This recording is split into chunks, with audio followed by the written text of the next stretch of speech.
That one there for the total, though, just means you gotta play it again. So, hey, you gotta play it again anyways. Whatevs. Yeah. Alright, oh yes, Country of the Musketeers. Oh, hell yes.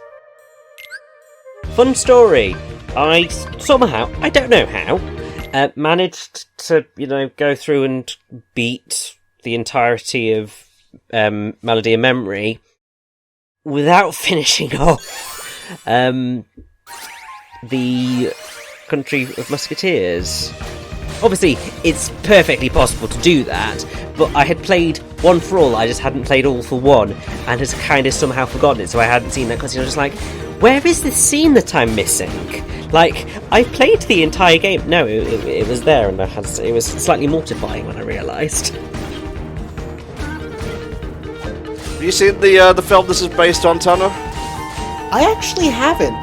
That was one of those movies that I remember seeing a lot of advertisements for on VHS, sort of, the previews, and I think even on TV there, but I don't actually think I've ever properly watched it, which is a shame because once this came out, and especially because I ended up watching Runaway Brain, thanks to going, what's with this Julius guy? I ended up watching that and I went, man, like, this is a really nice era of, like, the modern Mickey Mouse cartoon. So I should probably get around to watching it someday, because I loved Runaway Brain there. To be fair, I actually don't think I've seen Runaway Brain. I really should watch that. Oh, so good. But, yeah, Mickey, Donald and Goofy, the Three Musketeers, actually a really fun film, and does a whole thing of taking classical music and throwing in their own lyrics over the top of it, which is always a fun thing to do. And it's a really enjoyable film to watch, actually. It's very fun. It's just a fun film to put on and veg out to, really. Yeah, so highly recommend it. And I was surprised, but also really happy that it got a world in Dream Drop Distance, because it works.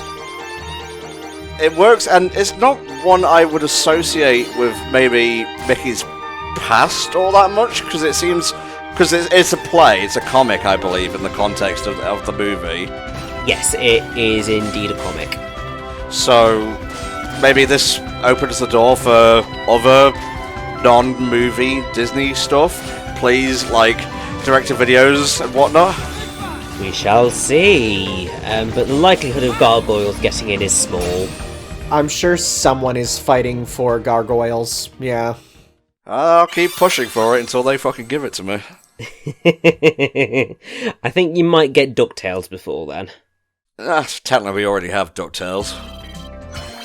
You have the characters of DuckTales, but you don't have a DuckTales world. Fine, whatever. You want, like, Scrooge's bin and whatnot? Duckburg, you want Duckburg. I mean, that would be amazing. Look, all I want is Yoko Shinomura to remix the Capcom DuckTales The Moon song. Is this too much to ask? Yes, it is. It absolutely is. That would be amazing. I don't know, we could have maybe a world based on DuckTales Treasure of the Lost Lamp, or we could have a series of vignettes based on the life and times of Scrooge McDuck. Either, I think, would be perfectly decent options. I wouldn't even mind if they took some of the stuff from the new DuckTales show, which I haven't watched a ton of, but from what I watched, it's enjoyable, and the fact that they are kind of Marvel universing it by connecting in all the Disney Saturday morning shows with it is pretty cool, and so that'd be a nice way to, get a bit of a goof troop in there. I'd be down for that. Well, it's the only way we're getting below in Kingdom Hearts, I can tell you that much.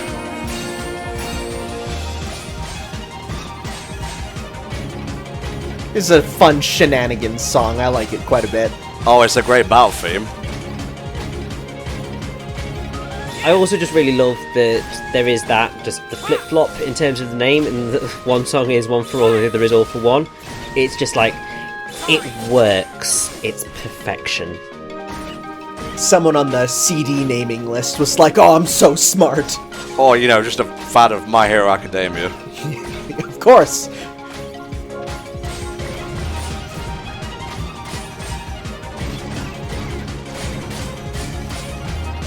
Gotta keep tapping, Tom.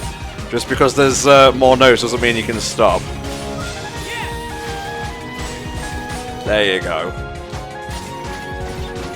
It was also kind of fun to battle the Beagle Boys here.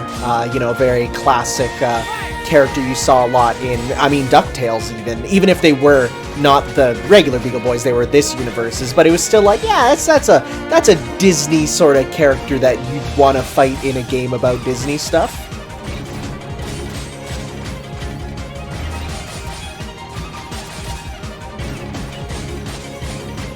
There you go, you gotta go fast and then slow.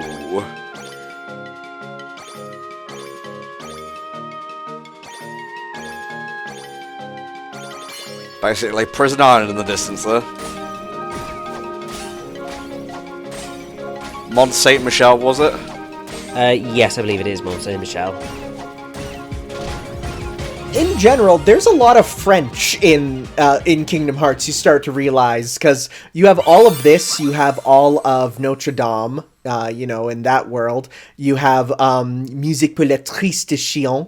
It's a common thing. You get a lot more once you know a bit of the language there, or any of the Romance languages, because they're all so interchangeable. Well, I'll come back on hard mode, and it is a hard song. Trust me on this, I've seen it. It's 11 on standard, that's normally the difficulty for some of the later ones. Proud. And so they did a thing. However, the cloaked boy. Haha, I'm here. And Zemnis For one appeared scene you see in the everywhere trailer, so and then I'm immediately, gone. misleading them with every encounter. Dude, you're not Meanwhile, real, Mickey lol. was caught up in one of Zemnis is such a Maleficent's fucking schemes, troll in Dream Drop but he was Distance. saved by Lee, Oh, it's so great. formerly known as Axel from Organization 13. Yo. Got it remembered? Master Sid agreed to make Lee a Keyblade wielder to catch Xehanort off guard in hopes of defeating him. Yeah, that would throw me off guard. I wouldn't expect Lee to come rocking a Keyblade. Be like Donald wielding a gun. It's like, hang on, that's not right. I have a feeling it was put in literally just because he was such a fan popular character that they're like, okay, we gotta make him be, give him a bigger role, give him a Keyblade. The fans love him. Maybe. Wow, really? Huh. Let me just check that I'm not missing any songs here. No, you are not missing any songs. But you do need to make sure that you get enough points in order to make it through the final barrier. You got it, mate. Let's go. I will get those stars. I will beat you, Zemnis. I did really enjoy how when you got to the bosses of the world that never was here, it was like, hey, battle the final boss of the first game, and then battle the final boss of the second game just in it. That was pretty rad. Slow song. Slow song, but effective song. Yeah, it sets the mood.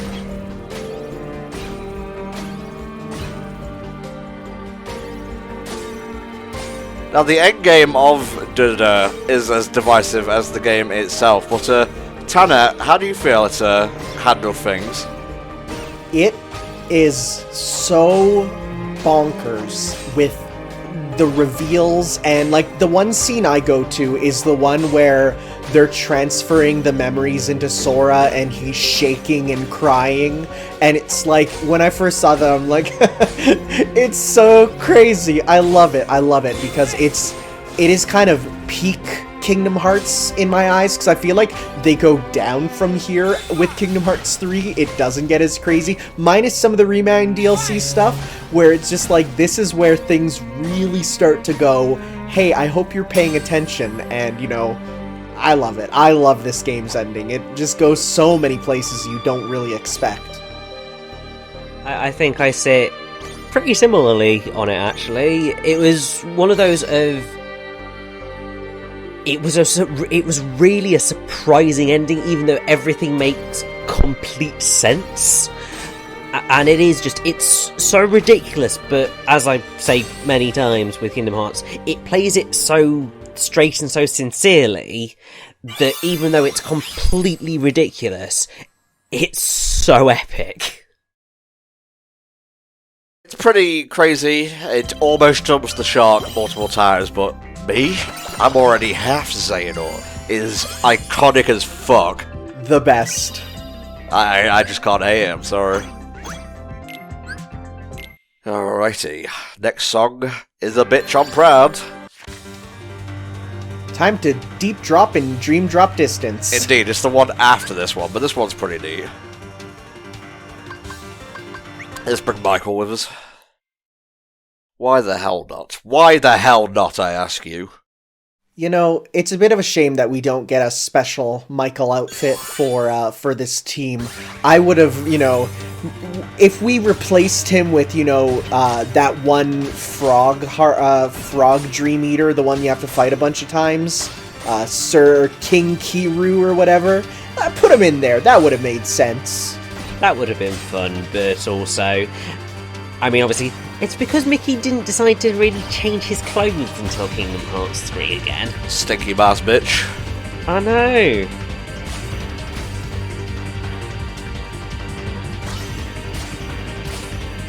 So we had Deep Drive in, I think it was Kingdom Hearts 2, and now we have Deep Drop.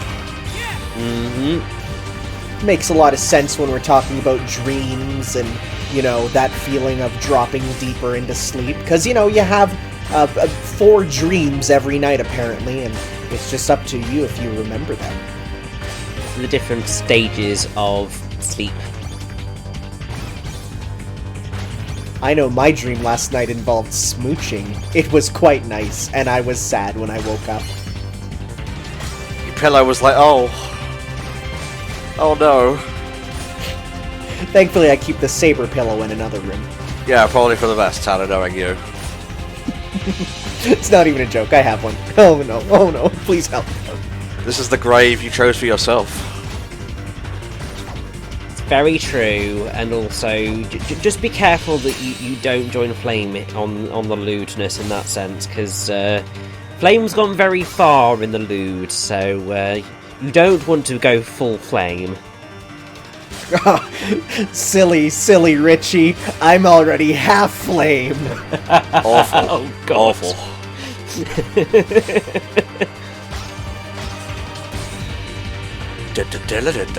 Get out.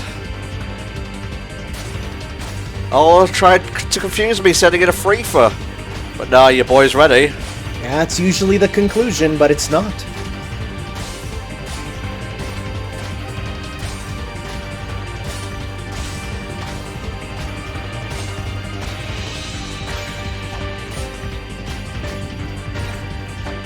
Oh, my eyes start to water. Will I be able to do this impossible task? You need to hit the music rhythm game Nirvana, where you don't even need to see the game anymore. You just feel the notes coming into you. Yeah, well. I hurt. Well, that's not good considering we're going into some ridiculous songs. That's okay. I had some tissue. Uh-huh. Yes. Ooh, Rejection of Fate. There's so many cool keyblades in Days, and it's like you never see them because of the fact that when you actually use them, they're like a tiny sprite. They're not actually like a full 3D model. Yes, indeed. Sorry, Michael. You're too precious for this arena. Let us and the Dream Eaters handle it.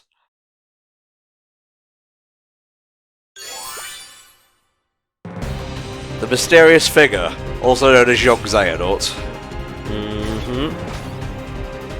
Now, I wasn't too much into the Kingdom Hearts fandom back at the time, but did anyone have guesses as to who the mysterious figure in Birth by Sleep was gonna be before, you know, the reveal of Young Xehanort? Mate, it's a guy in a black hood and you can't see his face. Of course people are gonna start speculating about it. Yeah, but who is what I'm asking. Huh. Rich, do you remember?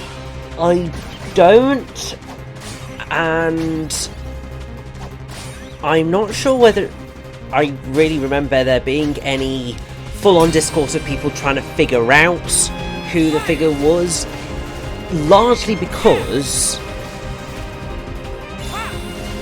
we were effectively always given the answers to that in the next game. So, because you got to think that one of the secret bosses of, well, Kingdom Hearts 1 Final Mix was... I can't remember what the name of it is. Is it Mysterious Figure in that one? I think it's also Mysterious Figure in that one. And that is Xemnas. In Kingdom Hearts 2, it was Lingering Will, I think. Which obviously we sort of knew because of the secret ending of Kingdom Hearts 2, but then obviously it's Terra/Terranaut. So it was one of those things of intrigue, but will probably be answered in the next game, and obviously was. I guess the next one for Kingdom Hearts 3 was the bonus boss that was in the base game there. The one kind of dual-wielding invisible that looks a bit like one of the characters from the mobile game. I think that's kind of our next one, though I think we have a good guess on who that is, though now it's all about the who is the MOM discourse. There is also other discourse that's going on with Melody of Memory and all sorts of stuff. Let's not sully the end of da-da-da by bringing it up, and so on. If I didn't eat shit against that one string of enemies, I probably would have full chained that. Oh well, I'll come back to it because I have to do it on hard anyway. Yeah, but also it's fine because it's a great song and translates to the dark impetus. There you go. Sora thought he had completed his exam, but found himself in the world that never was. He was wrong. There, he was lured into the depths of darkness. Enjoying your nap? Have another nap. Have all the naps. Meanwhile... Also, can I just say how much I love the My Friends Are My Power and I'm There scene in Dream Drop Distance? That's great. Just because you get all of his friends appear behind him, it's just like, yes! It was the first moment that really made you realize, oh yeah, no, we're approaching Kingdom Hearts 3. Everyone is starting to come together, right? And that you're starting to lead up to the Avengers Endgame, even if that wasn't a thing at all at that time. Sorry, Tara. Then he vanished. His parting words foretelling a war that was yet to come. Meet me in the parking lot. We will decide fate. But be sure to watch the camera and to dual wield. Time is a cruel prison. There we go. We'll get to that, but we have one more song first. We do indeed. L'Oscurità dell'Ignoto. The fuck does that mean when it's at home? I am just going to get the answer. Yeah, kinda gonna have to. Okay, so it basically means the darkness of the unknown. Because the Oscurità is darkness, and Ignoto is unknown. Oh yeah, that reminds me. I was talking about how Enter the Darkness is an unlockable song. What I meant was Fate of the Unknown. Yes. It's a great song. It really is. What I like about this boss is that you can use break time to dab on Xemnas. Shout out to KZ.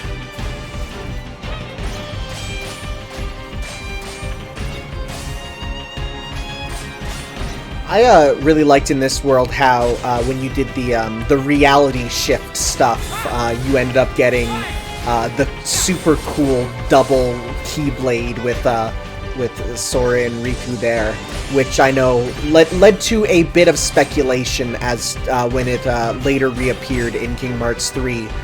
There was a 50-page document on Kingdom Hearts 3 is not the real Kingdom Hearts 3, and I dove deep into that rabbit hole, only to have that be, no, it actually is, once, you know, Remind came around. But I remember there was, like, a super deep rabbit hole with, like, well, the reason that they're using their Dream Eater powers in the real world is at a certain point they go into the dream world and they'll wake up and the real Kingdom Hearts 3 will be the next game, because that's why it starts off saying Kingdom Hearts 2.9, and it's like, oh man, oh jeez, oh help. They were kind of huffing the copium there. Yeah, we went a little bit too far into trying to predict Nomura's craziness, and it ended up being, no, a bit more straightforward than that.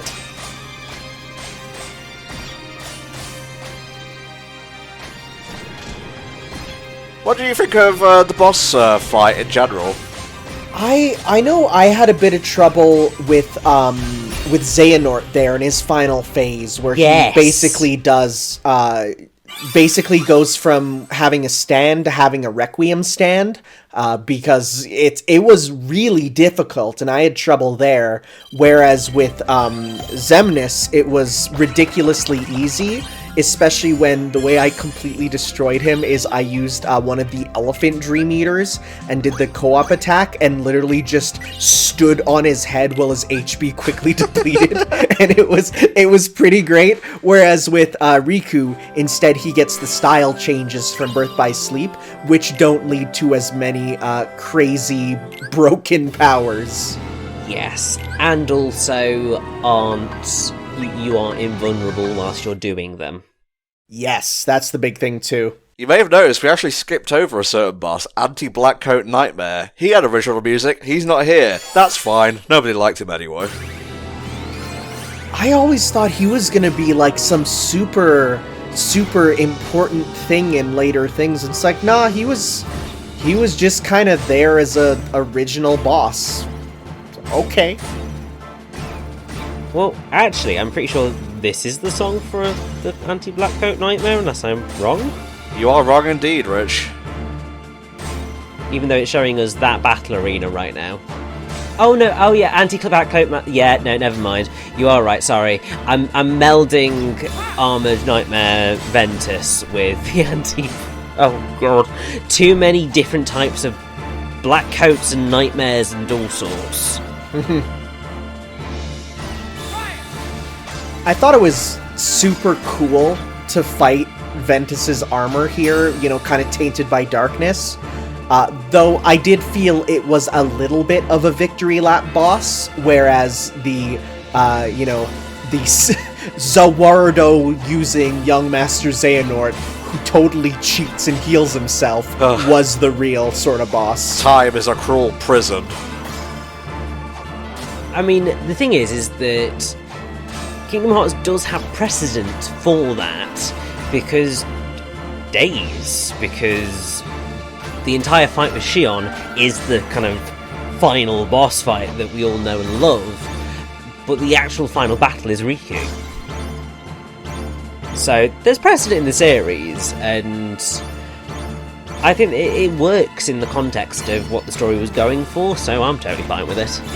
Yeah, no, it's not a bad thing. It's just something that I'm pointing out more than anything.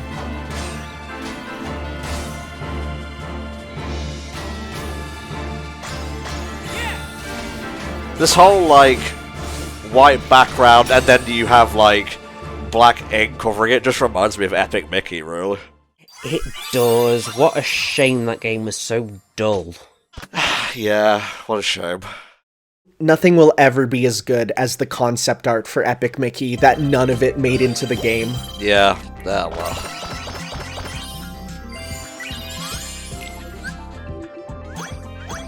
Nice. Good job. And that's done.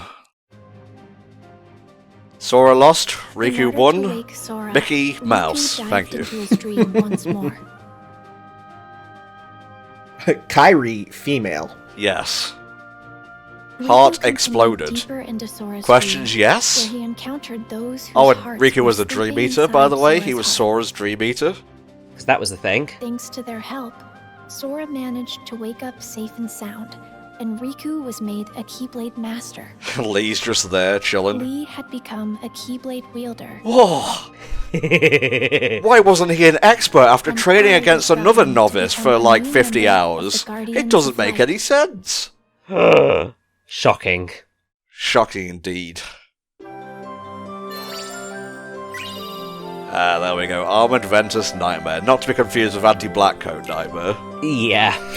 Oh, God. So yeah, guys, we have Kingdom Hearts 3 coming up next, and let me assure you, it's not going to be a very long one, so join us next time for that. Bye-bye.